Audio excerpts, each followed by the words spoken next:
যদি না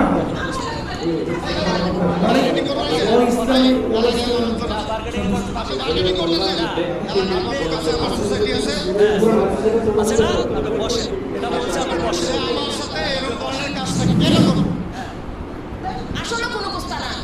আচ্ছা ধরেন আপনার একটা অবস্থা যদি বলবো আমার খাবার টিকা দিবা করতেই পারি এটা স্বাভাবিক করতেই পারি। এটা যে খারাপ আপনি তো আমার খারাপ কিছু বলেন নাই। ও খারাপ একটা মাইয়া বুঝছেন। আমি নিজের সময় যদি নিজে না বজায় রাখি তাহলে আমি বজায় রাখতে পারি। হ্যাঁ নিজের সময় নিজে নষ্ট করলো আত্মটিবাইছে খারাপ তো পাইয়া কিন্তু কিছু করে না তোরা আত্মটিবাইছে